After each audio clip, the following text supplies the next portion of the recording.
Gyronix.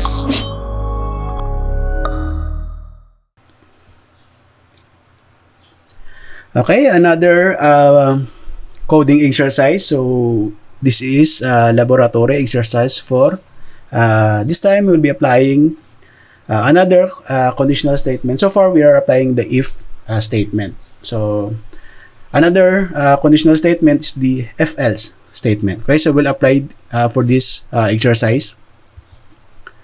So we have a message from Yasuko Oka. Okay, so HR manager. So subject is employee bonus calculator. So good day. I hope this email finds you well. I am reaching out to you with a request that aligns perfectly with your programming expertise.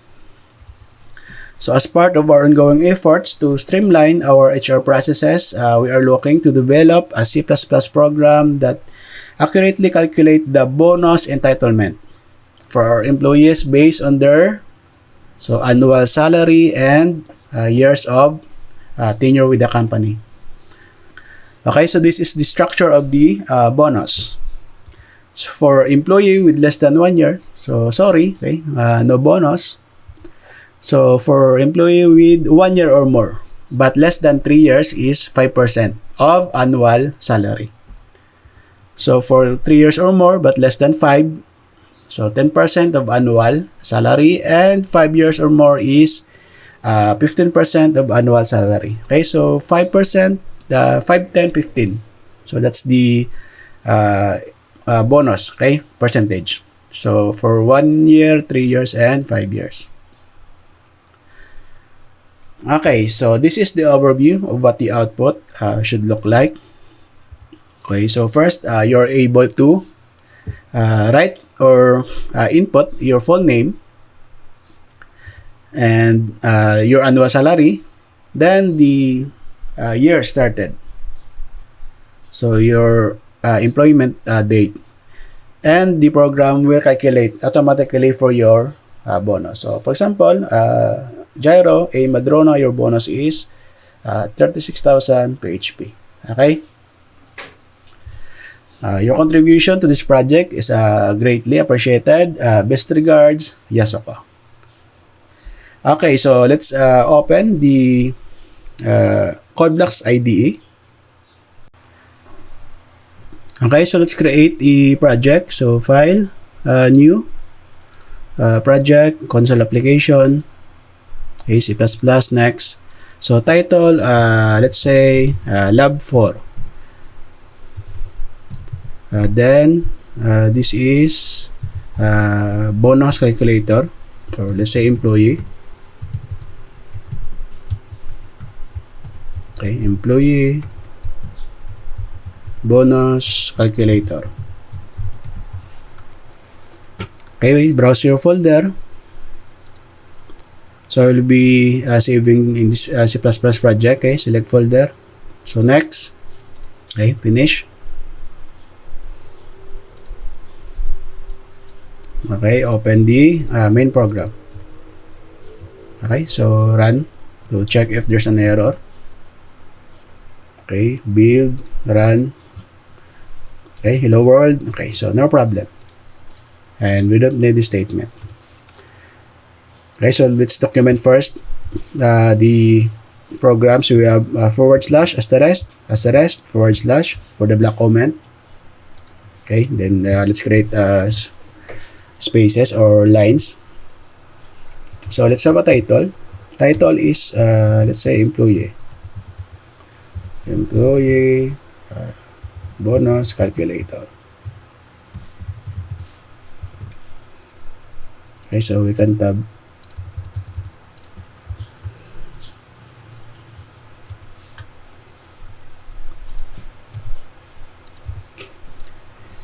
Okay, so description. So this program calculates the employee bonus based on his or her annual salary and tenure in the company. Okay, so let's extend. Okay, tab. Okay. So date. Okay, so for example, today, so 28, so April 28, 24. And write your name as the programmer.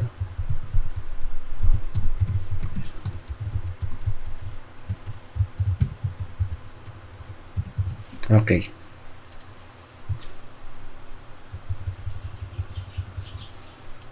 Okay, so let's start with the program now.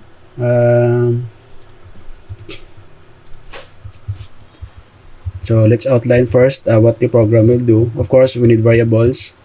Next is, so we'll prompt for, let's say, the employees data.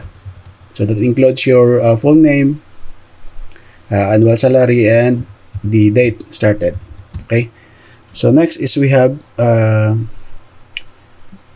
so just calculate the bonus.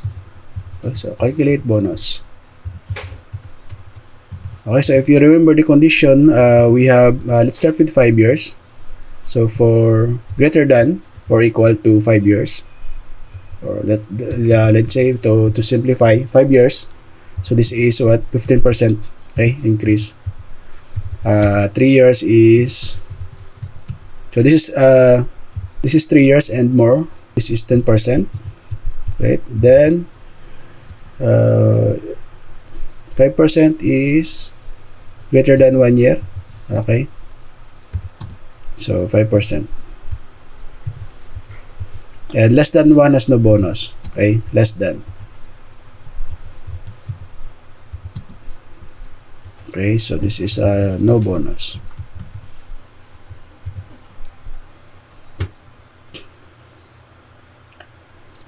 Okay, so first, let's prompt for the user's data. Okay, so cout, enter your, or without the word enter, just the full name.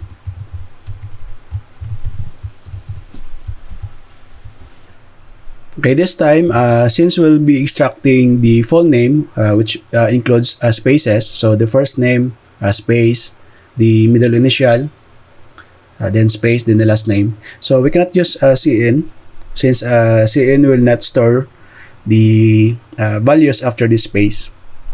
So we have another command. Okay, so getLine. So this one will store all the including the spaces. Okay. Okay, so we have this syntax. So getLine, cin, then the variable wherein you will store the value. For example, I will store this value in the full name variable. Okay, so semicolon. And we need to declare, of course, this one. So the data type is string. Okay, so full name. Okay, so let's say the initial value is, okay, let's have that one. Okay, initial value is name. Then we need to include this, of course, a string. Include string. Okay. Okay, so let's try this one. So build. Okay, no warning or no errors.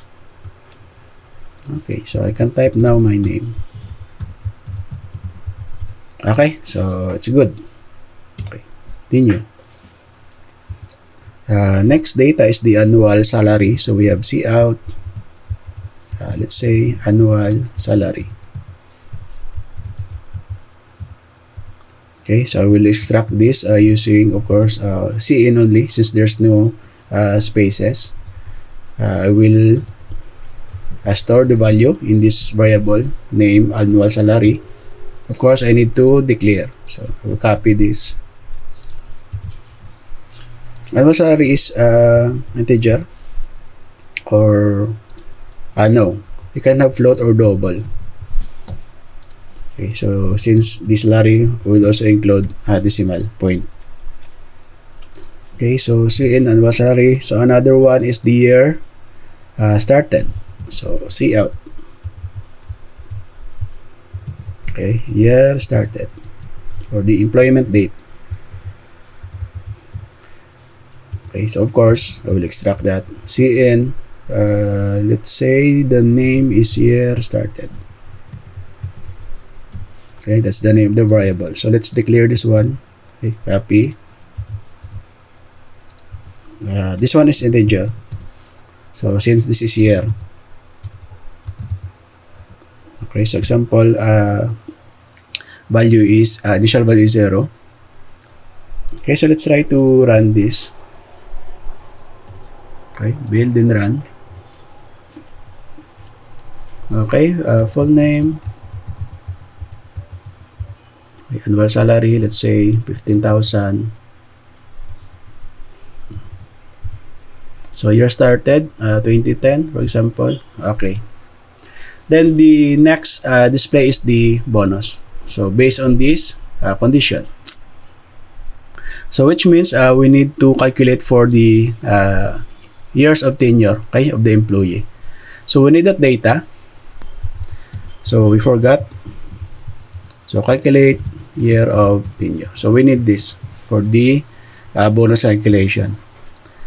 Okay, so we can say the year of tenure is equivalent to let's say current year now is 2024. Okay, the current year. So I will take the difference from the year I started with the company, right? Started. Okay, so if now is 2024, then I started 2020, meaning I am 4 years in the company. Okay, so this is the equation. Okay, so the difference between the current year and the year you started with the company. So we need this, of course, we need to declare this one. So this is integer. Okay, so let's say 0. And we need the current year. Okay. Okay, so current year is 2024. Okay, so we can test this equation. Let's output the value for the year of tenure. So see out year of tenure.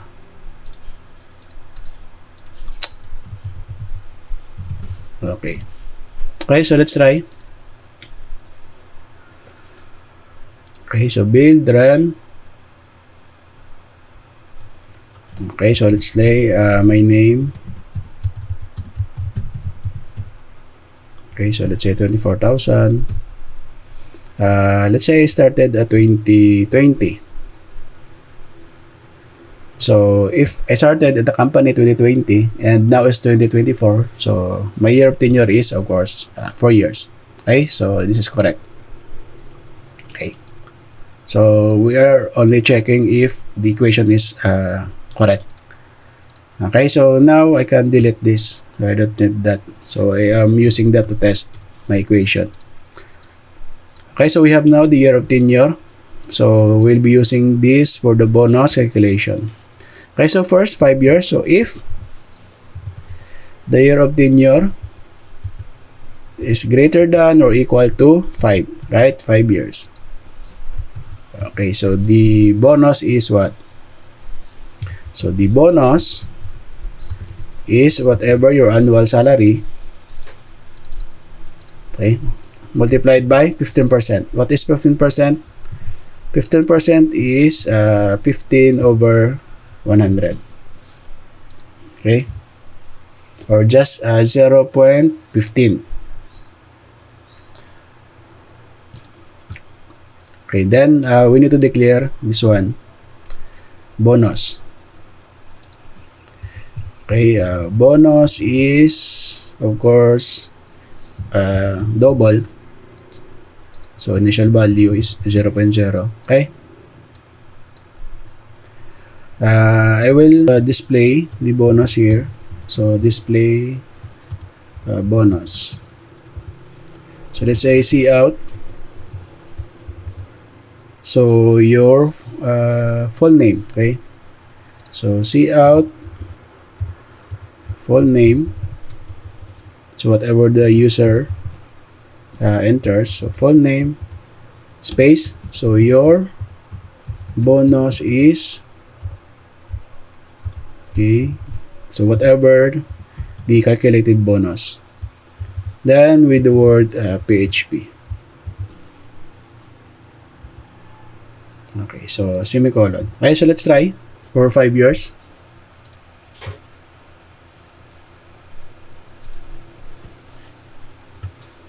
Okay, so full name.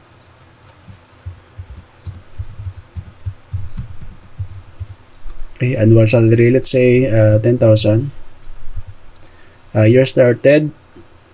So if I started at 2000, so I am 15 years in the company, 24 years. Okay, so Y0.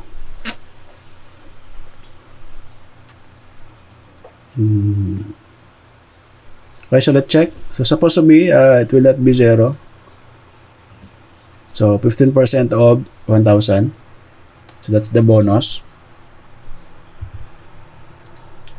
Okay, so let's check. I think the problem here is this one. So we declared this as double. Okay, so let's add, let's say 15.0 to make this double. Okay, 100.0. So let's build. Okay, and run. Okay, so let's say, okay, so let's say 10,000. You started at 2,000. So to make sure you are, okay, so 1,500. That is 15% of 10,000. So that is correct. Okay. So we can now continue for the other years.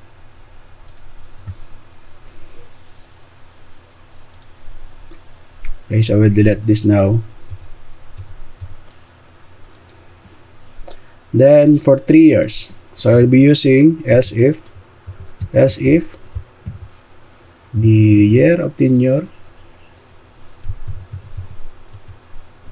so is greater than, I don't like that spaces, so greater than or equal to what? So this must be greater than or equal to 3 but less than 5 years. So year of tenure is greater than or equal to 3. Yes, that's correct. And the year of tenure is less than, must be less than 5. Okay? So in that case, your bonus is 10%. So copy, paste. Okay, so 10 over 100. So the year of tenure is 3 and up but less than 5. Okay? So greater than or equal to 3 but less than 5 years. Okay, so let's try. Okay, so run. Let's say Ada Lovelace. Annual salary 10,000. So year started, let's make 3 years. So 2024, we can say 2021, right? Okay. So your bonus is 1,000, 10% only. Okay. So let's try 2022. Okay. So build.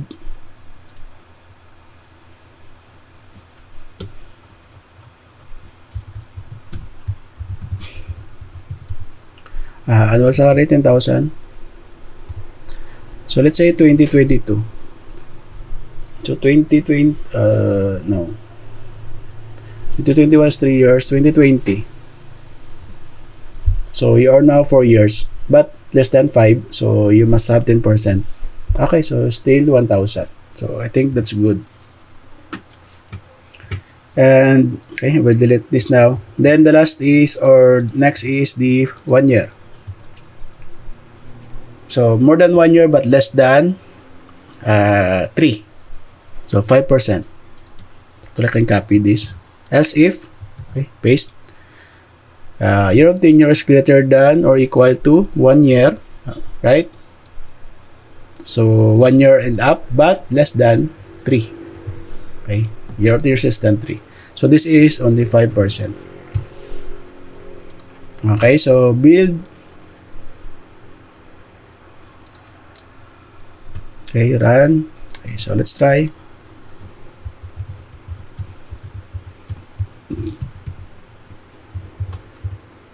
Okay, so 10,000. Year started. So let's say you started last year, 2023. So you are now 1 year. Okay. So 500 only, 5%. Okay, so this is correct.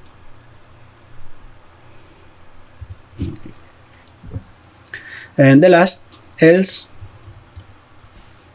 no bonus. Okay, so sorry, your bonus is 0. So you have no bonus since you are less than 1 year. Okay, so the only way we test this is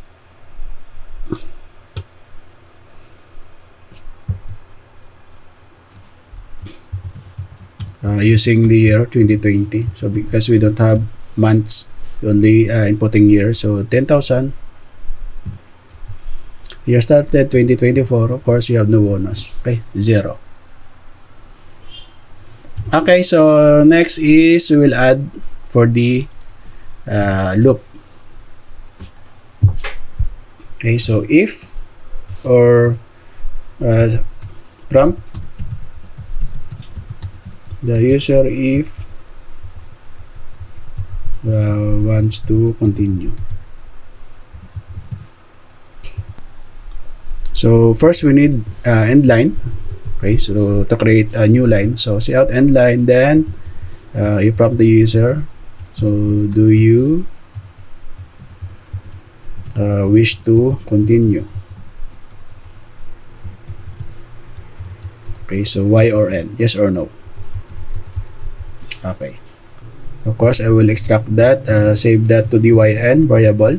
So we need to declare this is character. Okay, so character YN. Okay, initial value is Y. Okay, so don't forget single quote. So if YN is Y, meaning yes, so return to main. Okay, so let's run. Okay, build. Okay, so run. Okay, add a Lovelace. So 24,000. Let's have so let's have decimal point. Let's say 0.57. So started 2015. Okay, so we have the 367. So ang local salary is 2,000 only. So anyway, okay, yes. Okay, so full name, we have an error. So it jumps to the annual salary. So I cannot enter the name. Okay, so actually this error is for using the get line. So as you can see, we cannot enter the name. So it jumps to the annual salary. Okay. So the reason for this is the escape character. Okay. Escape.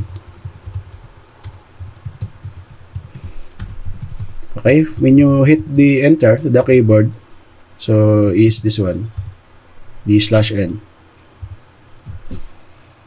Okay, so when you store, for example, your name, the Lovelace, for example, this is what the computer, or this is what the program totally stores.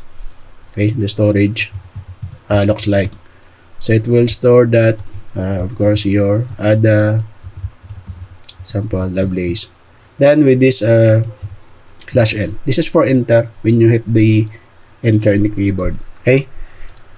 So after that, when we return to the main, actually, when the program display this text, so the storage remains this one, okay? The slash n. This is the enter.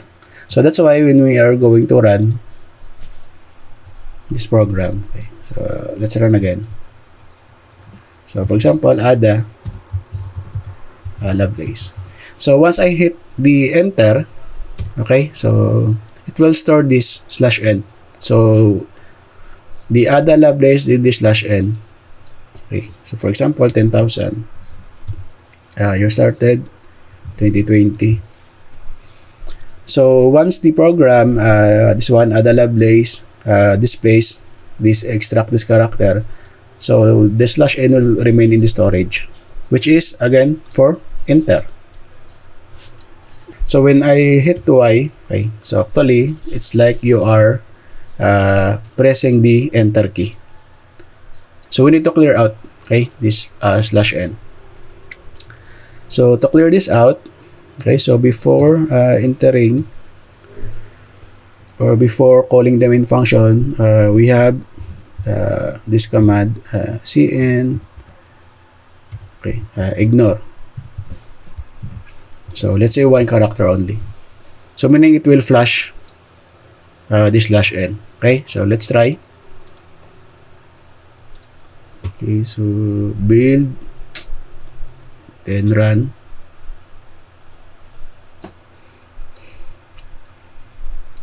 Okay, so let's try. Okay, say 550,000.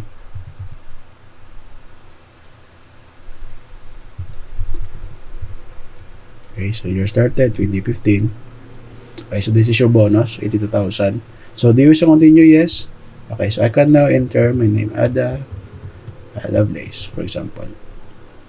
So 299,673.99. Okay, so let's say 23, just last year, so 5% bonus. Okay, so no. Okay, so include this one again. The purpose of this ignore is to flash this slash n. Okay, this is the escape character for enter.